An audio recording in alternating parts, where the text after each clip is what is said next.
everybody in the NFL, like every, front office has multiple people there throughout the week, seeing all the workouts, seeing the games, seeing the practices, which are even more illuminating than the game can be. So, congratulations to Cam and to James. They are joining Javion Cohen, I know, is going out there. I think Matt Lee is going also. I should have looked up for that one. Leonard Taylor might also be a guy who can be on that list as well. But I did see in the latest round, they had like 5 underclassmen safeties who just accepted bids to the Senior Bowl. So, I mean, there'll be plenty of competition, but, that's where those guys want to be, because they're obviously leaving to go to the NFL. So you cannot shy away from competition. Not that they did anyways in their careers. But yeah, congratulations to them. Looking forward to that week coming up in Mobile, Alabama, for them and all of the guys playing in the Senior Bowl, and see, how they show for themselves, and, going towards draft season, what their grades and everything are going to be. I'm going to be very interested. I mean, look, I want to see how Cam Kinchins stacks up athletically against the other guys, because he is not a super duper incredible athlete, but I want to see, like how he stacks up, and maybe like maybe he shows more athleticism than we've even seen. Because again, I know all football players are great athletes, like, yeah, but I mean, I'm talking like the Keon Colemans of the world, who, like, in slides and, skinny jeans, is doing 360 windmill dunks at Mike Norvell's house on his recruiting visit. You know what I mean? Like, he's a different kind of athlete. Cam Kinchins is a great football player and everything, but he's not a different athlete like that. Like, how Devin Hester was in fast forward against even fast players. That's what I mean. So I want to see if he can be, league average plus in terms of his athleticism, and also interested to see what do they do with James Williams and where do they play him. Do they actually leave him at safety? Does he get time or at both safety and outside backer? I'm really interested to see that, because that will be illuminating to see, like what the NFL thinks of his skill set and frame, because he's a giant dude at 6'5", 230 pounds, but we'll see. Our buddy Chi-Town Kane is talking about the wide receiver commit to Alabama, Jamie French, now looking at Miami real hard. It's French with 2 F's, by the way. So yeah. F-F-R-E-N-C-H. That's like a Creole Gullah kind of name. We had a kid with that name at Miramar one time, and the mom came to sign him out. I was covering on the front desk welcome center for somebody who stepped to the bathroom when I was in a meeting. And I was looking up on the system, and I was like, I know how to spell French. She's like, I was like, I don't see French. And she's screaming and everything. And I was like, all right, can you spell the name for me? She goes, F-F. And I'm like, sis, you see. Everybody would say it that way. But anyways, sorry, I digress. Anyways, kid is a high 4-star, borderline 5-star talent. He's from Jacksonville Mandarin High School. If that name sounds familiar, he was teammates with Derek Plaz on that team, that Mandarin Mustangs team that made it to the state championship game and ended up losing to Aquinas. No, they didn't play Aquinas. They lost to whoever was a step down from Aquinas in the next classification down. Fooey, I cannot remember. Anyways, but yeah, that was his teammate. So Derek Plaz, who was a late addition to the All-American Bowl, formerly the U.S. Army All-American game. Late addition after his All-State season this year was Derek Plaz. Shows up, looks the part, and is built like a tackle, 6'5", 325 pounds with 34.5-inch, 35-inch arms. Steps right in, dominates one-on-ones, goes and starts at left guard on the East team and plays the majority of the game, and just excelled, right? So if you're looking at, well, Derek Plaz is like a 3-star. What did I just tell you about where he went and how he performed, guys? Trust the evaluations, because this is another guy who I think is better than his evaluation said. Remember a couple weeks ago, I was like, I think there's a couple 3-stars who are probably better than that. Derek Plaz leads that list. And not only that, he's the most vocal kid on social media in this recruiting class, trying to get other guys here. And now he's already been posted a picture standing next to his good friend and high school teammate, Jamie French, with the eyeball emoji, just like Chi-Town Kane said. And he's like, hey, like, bro, we already did this. We already took the team to the chip. Didn't win it because, okay, that happens. But like, yo, why don't you slide? Mustang's colors are orange and green, so you got enough gear. All we got to do is change out the logo from the Mustang to the U, and we're good. So yeah, that's a guy that we're going to look at. And as Mark said in the intro, this is a kid who's currently committed to Alabama because he committed during his junior season. Again, this is where the trickle down can happen. Can is possible too. I'm not saying it will, but this is where you could see a path forward and saying, hey, Miami has already been there recruiting, right, for a couple of years to get Derek Plaz. It's a known name. We're a name brand program, right? Hey, you had a friend here, and then going from there. So, yeah, I would hope that he looks at Miami. I want to make moves with this kid because I think that he can definitely play. And so, yeah, we should be leveraging Derek Plaz and anybody who's associated with Jacksonville Mandarin that, is within the NCAA rules to try to get Jamie French down, for another camp visit and everything.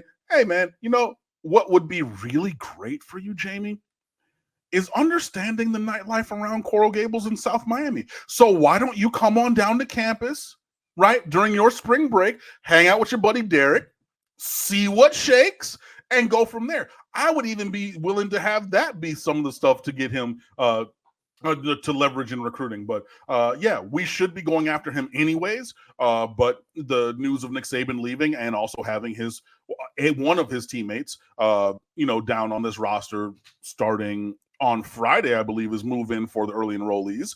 Yeah, let's see what happens. Falconer.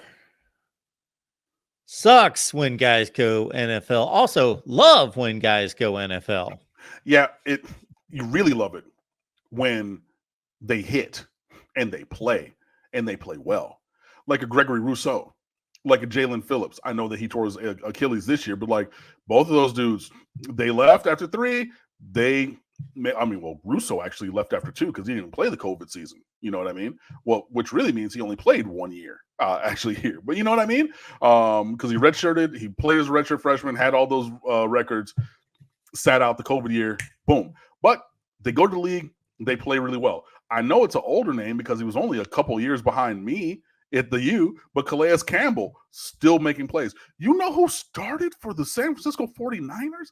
John Feliciano on the offensive line. So I say that to say Al Golden's teams had talent on them. He refused to change the defense and everything. But again, John Feliciano and Danny Isadora, those 2 guys in that class, 3 stars from Davie Western and Weston Cypress Bay, respectively, said, look, those are going to be 3-year project guys. They're not going to find a meaningful snap in Miami until their redshirt sophomore years, right? But through that development, I think Isadora was on a practice team, if not a roster. And like I said, John Feliciano started the other week for the number 1 seed in the NFC playoffs. Hello. And now I know it took an injury for him to get in there, but he was still playing rotational snaps. But when you get these guys and they go into the league and they do well, now hopefully you can say, hey, you, insert recruit here, can come here and be the next one. Like, who's still just doing his thing, making plays, helping that team to almost make the playoffs?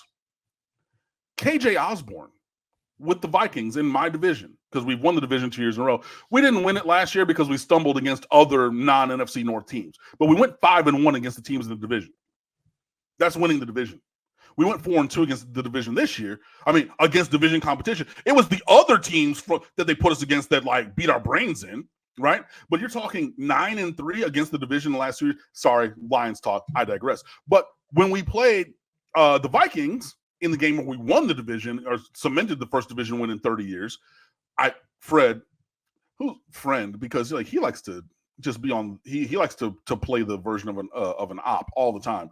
He's texting me talking about, hey, you want to talk about that KJ Osborne touchdown, which I saw that put the Vikings ahead, and my Detroit Lions had to come from behind to win that game and thus the division.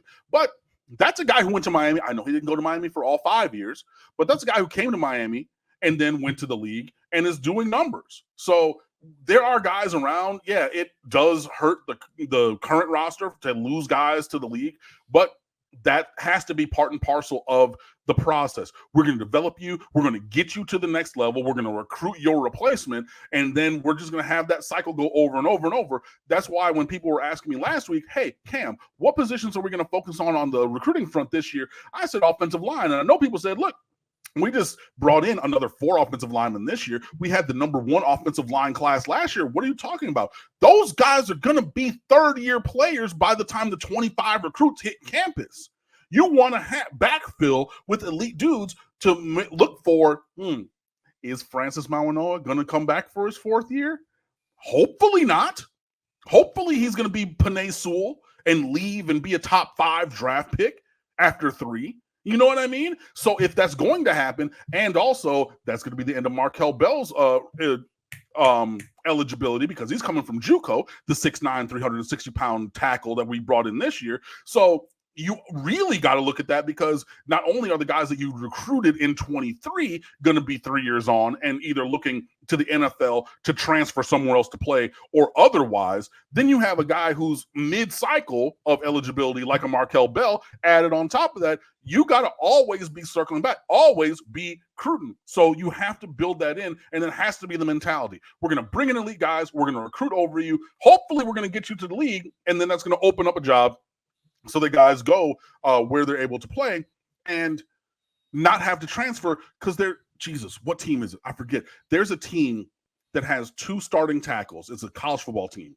And their other dude had to leave because the dudes in front of him are not draft eligible. So he had to transfer somewhere else to be able to go to play. I wish I remembered this kid's name. They were talking about it on the Cover 3 podcast the other day. God darn it. But it's a school, and like their 2 tackles are good, and they're probably going to be NFL players, but they're not currently. So the other NFL type body, instead of like kicking inside where they have talent at guard and center, it's like, I'm going to transfer somewhere else and go play a, coveted tackle position there. You want to have those good problems. And, we'll see. Hopefully we're able to get there. KJ Osborne has gotten himself off to a nice little NFL career here with 50, 60, and 48 catches. And he played, I think he's the punt returner or part-time punt return on that. I think he also might play on one of the coverage units. So being flexible and versatile, so you want to see those guys do well. And the guy, I didn't even mention Tyreek Stevenson. I know he was at the end of his eligibility, but that guy's been making play after play after play after play. David Njoku, that's a household name, one of the best tight ends in the league. You know what I mean? So hopefully we're seeing the beginning of a new wave of names that we'll know going into the league. And then we can have down the line some linemen, or even this year with Cohen and Lee, and get some linemen in there. Cause if you're really good, linemen can have longevity on their teams of, 8, 10, 12, 15 years. And it's like, oh yeah, he did go to Miami. Oh. And that's how Miami gets mentioned on all these broadcasts. And then it circles back. So even if you're watching on a Sunday, here, the U. Oh yeah, really? Oh, okay, cool. And it can be passive recruiting. So, it is like, would next year's team be better if all the guys who have chosen to go to the NFL came back to school? Absolutely. But you want them to go and be successful, and hopefully you're building a roster building a program that can sustain these losses, as opposed to being like Deion Sanders and building a mercenary squad that is not a program at all. He is building a team for a season. And also, respectfully, so did Florida State. It took a couple teams to get to the team that they had to go all in on this past year. But I don't think that they're building a program. I think they're going to take a big step back. I think they went all in on everything last year. But yeah, you want to build a program that's sustainable, not build a team for a year. Unless you're just trying to build that team for that year, have whatever success relative to your program, and then bounce, which I don't think Mario is trying to do. Yeah, if you're building up for 1 year, that's different than we can draw a direct line between most NFL players versus the most successful NFL or college football teams. And then not only are those college football teams producing the most NFL players, they are producing the most early entries into the NFL because they're producing the best talent. It just goes hand in hand. And yes, if they all stayed, those teams would be super teams, but they're recruiting over and over and stacking classes to supplement that. And it is crazy that Greg Russo produced for those 13 games and made that one season stand up. 19 and a half tackles for loss, 15 and a half sacks, one season, 13 games. Bam. But showed enough. And, his physicality is unique at that size. So, and athleticism. But yeah, there is that. But let's see, are there any potential Alabama head coaching targets that would help Miami, and what would make it tough for Miami in recruiting? Lanning, Kiffin, Norvell, etc., says Paulo. Honestly, I don't see that there's anybody who would make it harder than having Saban there. And like Kiffin's never getting that job. Like Saban had to send him away before. Like Kiffin's never getting that job. Just like he's never getting the Miami job. But hey, whatever. Yeah, really, you're looking at the top of the sport, right? So Kirby Smart, Dan Lanning, Dabo Swinney. Like those guys, I think could make it as hard in terms of recruiting as Saban, or maybe 98% as much. A difficulty. But I mean, just flipping it around, I think it's going to be tough for them, because following a legend in any industry it's tougher than you think. Like there's the ineffable, like interpersonal issues, right, that go with that.